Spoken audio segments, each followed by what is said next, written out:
feel your touch. I never wanna give it up. You can never give me way too much while I'm by your side. I just wanna feel your touch. I never wanna give it up. You can never give me way too much while I'm by your side. Shift K, what's up, Jack? How's it going? Good, man. How are you? I'm good. How you doing? How do you think your set went? It went pretty good. Pretty damn good, yeah. What do you think of Bucks SU? Mate, it's pretty big. It's pretty Ravers? big. There's a lot of them here. They like to rave. Yeah. Fair play, fair play. So like, when you're out, what sort of music do you want to listen to? When I'm out, I like my garage. I like my grime. I like my house. I like drum and bass and I like dubstep and everything. But for me personally, when I'm on a vibe, you know, I'm with my girlfriend and I'm with my people and we want to kind of just vibes out. We're not on a mad hard one, but sometimes I will go for a hardcore rave. Fair play. Yeah. So in terms of when you first started raving, what sort of tunes were you looking out for? At the time, it was like really like alternative rave bands that were kind of not really that good. But no, I mean these bands don't fall into that category. But bands like Does It Offend You? Yeah. And like Crystal Castles and like those kind of things. When I was first getting into it. Okay.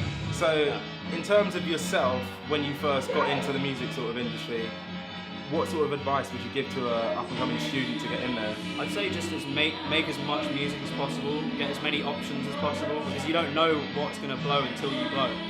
So there's no point just making house or making just one genre if you don't know that genre is going to benefit you by the time you put it out. You've got to really play it how it happens and see what the time is saying. And you know, if there's loads of things that are of a certain style, you might not want to make that. But then again, if you do make something of that style, you might be able to catch up on a buzz if you do it at just the right time. So do you personally make music that you love, or are you sort of looking for the audience? I make what I want to make. Like recently, my new single that's coming out in March is called Touch. It's quite different to all the stuff that I've been putting out recently. I've been doing like a series of free downloads, which are kind of like just like dirty club beats. Make It Good was the one before last, and I had one with Ruby Francis on vocals called Laughing At You. And this is my new single is like, I try to keep the energy of the free downloads, but with like a kind of traditional song mentality with like verse, second verse, bridge, etc. And you know, try and expose what I really like doing on my tracks, which is singing and kind of getting my voice on there. Okay, so you're a big vocalist, or when did you start sort of realising that you wanted to sing? I started integrating the singing into my sets about 2 years ago, and it always just been like a hobby and something that I've done. Like I've been in choirs and bands and things, but I've never actually like sang over one of my sets. And so I started singing over my EPs, and then I thought, hang on a minute, why don't I just sing the bits of the songs that I'm singing on live? And so that's how it came about, and now it's kind of gradually more and more, the more songs I make, the more I kind of try and expose my vocal on it, but I'm still trying to get a good balance of like not too much vocal, because the more vocal I put on it, the less people will be able to rave and kind of get into it. So, okay, so in terms of, at the moment, who would you like to work with? Who would you like to get the vocal on one of your tracks? It's not a massive group. To be honest, I'd say Ella Air, primary. She's female. coming here. She's coming to Bucks. Really? Yeah. Oh, okay. Well, I might just stay We'll here. link you up. Just stay right here. I've got a place. Yeah. Okay. All right. Cool. I prefer it here though. It's quite comfy, yeah. No, I mean she's really cool. Who else do I like? I just like great vocalists. Like MNEK's awesome.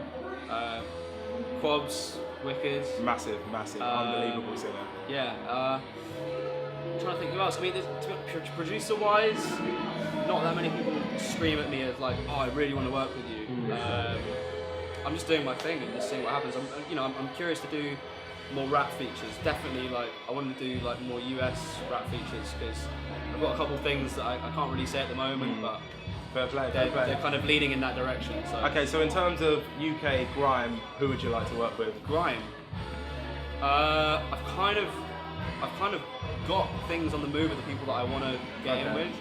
Scroofers is one of them. You know, I mean, to be honest, people that I would really want to get in with are like old school heads that I really respect, like Rico Dan and Flo Dan, basically like Rob D. Of course. But yeah, so I'm here, you know, rappers. Get at you. Yeah. Okay, so in terms of you coming through and becoming big, Yeah. obviously there's a lot of music students at Bucks. What advice would you give to an up-and-coming artist or producer or DJ to get into the industry or to get out there? I would just say, as I said before, make as much music as possible. But when you make that music, think about where you want to place it. Don't just, as I said, it's kind of the same point as before, but a bit more extended. Think about what you're making. Like, obviously, make what you want to make. Don't put something out that you don't like. But you have to be aware of the scene and what's going on. You can't just aimlessly throw out jazz, industrial, post-folk. Like, if it's not hot, it's not hot, and people will understand that. And I think coming to playing clubs like this really gives you an idea of what people actually want to hear.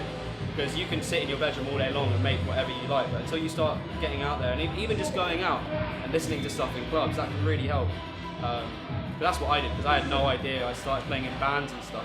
So to come from that into DJ world, I had to, it was something I was really interested in, so I had to seek it It's out. about getting out there and getting your stuff out there and sort of getting feedback from that. Yeah, and just being a big music fan. So what's the next step for you then? Next step for me, well, first single is in March 16. Don't hold me to that.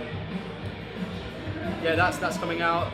We've got a bunch of gigs going to America in February, supporting Skrillex on the 14th. On the 11th, and then K3y on the 14th, supporting him, and then back to the UK for Nottingham and Birmingham, and then back to the States for the whole of March. So that's the plan. Right, thank you very much for the interview. Dude, Fucking legend. Great set. Well done, man. Come on. Cheers. Cheers.